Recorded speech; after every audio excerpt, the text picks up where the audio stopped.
Why, hello, my loves. I told you I would be back. Oh, some of you don't know that. Okay, I jumped onto Facebook while I was driving because I kept getting messages. People were like, "Are you alive? Are you okay? You're not stuck on the side of the road. Did you drop your daughter off?" So I went live on Facebook, guys. Um, Sun is like right here. So I've got the glasses for right now.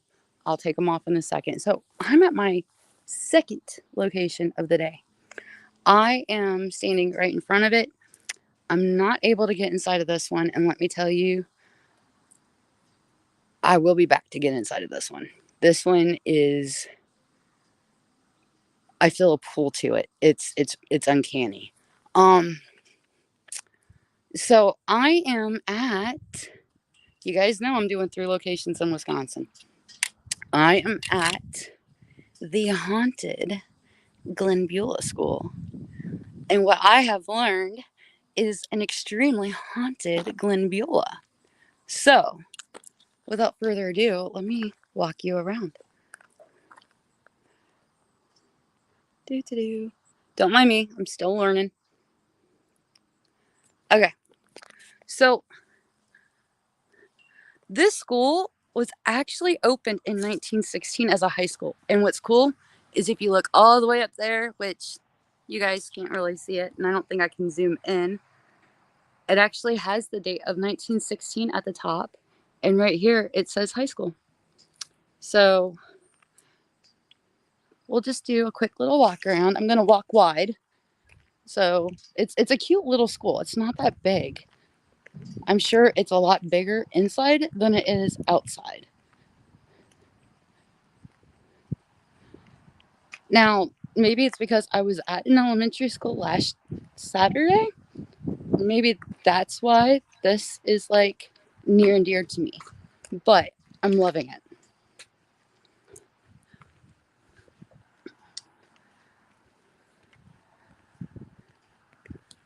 Okay, so let me give you the skinny on all of this. All right, so the school opened in 1916 originally as a high school. Later on, it was transitioned into an elementary and middle school. It closed its doors in 1995. A man ended up buying this property, this school, and let it sit empty for 25 years. After that period of time, Craig and Melissa, who own it now, they purchased it and they fell in love with it. Sorry, I'm just like, there's a window that keeps drawing my attention to it. It's really weird. I keep getting drawn to this window. So, anyways, the school doesn't really, as far as they know, there's no tragedy that's been linked to it that they were able to find.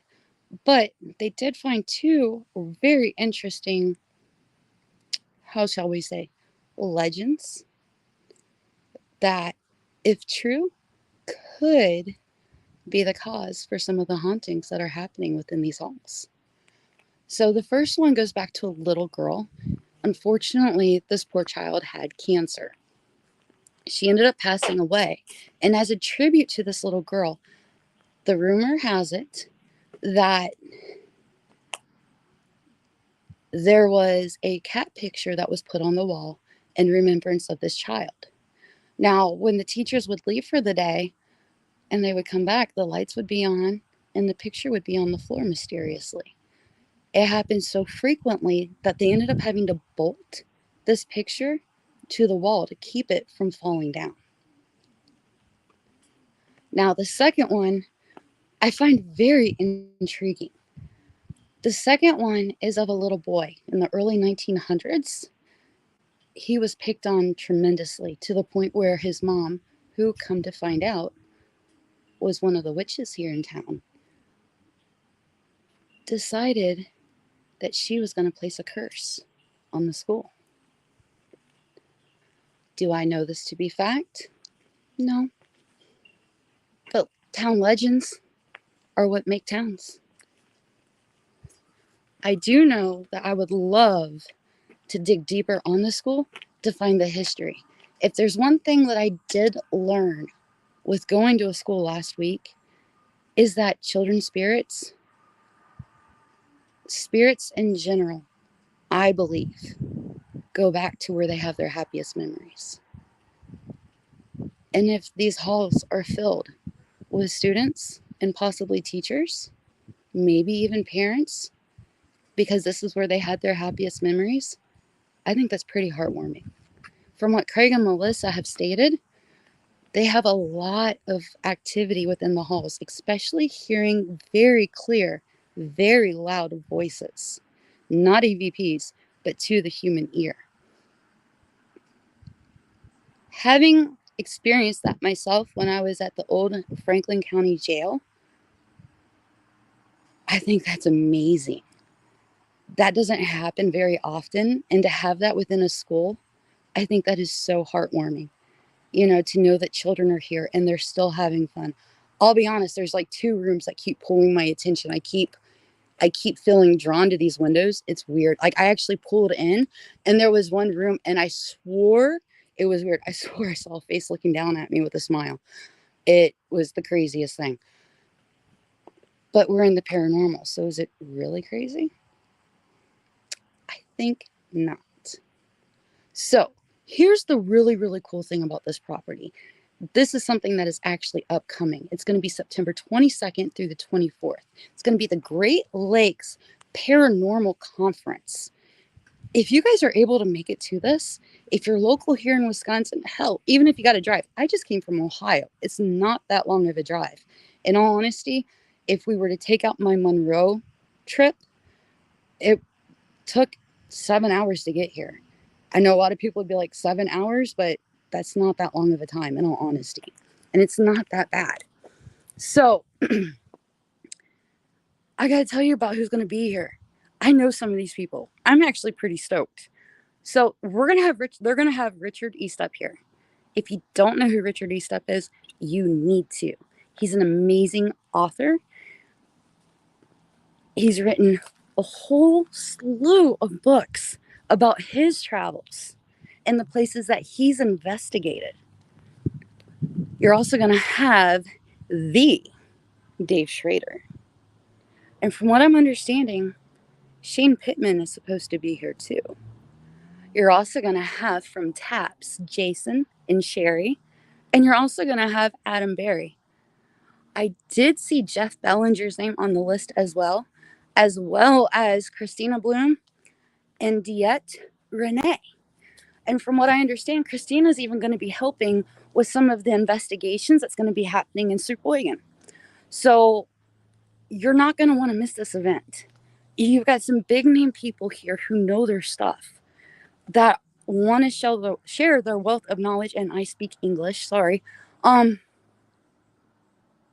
on top of it, you're going to get into a building that I can't get into right now, that I'm like climbing the walls trying to figure out when I can get into it. So Craig and Melissa, if you end up watching this, hit your girl up. I want to see it. And I got my girl Jamie with me. On a side note, you can catch me here live next weekend with Aaron G. Thompson, Nick Simons, and then from We Are Paranormal, I will have Nate, Mike, and Chris along with me. So join me next weekend, Saturday night. You'll see a couple lives from this historic building. Not me as the historic, like that. Yeah. You're going to see inside that, which I'm not able to show you right now. And if you're not able to come to the conference, it's going to be a great way for you to be able to see the inside. So you're not going to want to miss this at all. I know these people personally. Well, I know Mike and I know Nick and I know Aaron. They're phenomenal. And Nick is like self-proclaimed the biggest investigator, well, in Iowa. So, I mean, you can't really fight that. And anyways, if you can make it to this conference, you've got to be here. They're doing an amazing investigation. They've got amazing speakers. The lineup is phenomenal. So I highly suggest that you come. We're going to skedaddle out of here because we've got location number 3. And guess what? We get inside of that one. And that one, I'm extremely stoked over. Okay, I've been extremely stoked over all 3 of these. What am I talking about?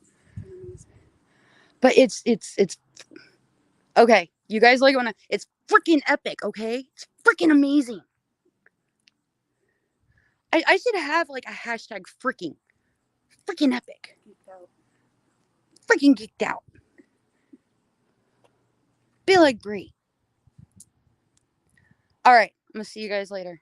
All right, shouldn't be that long.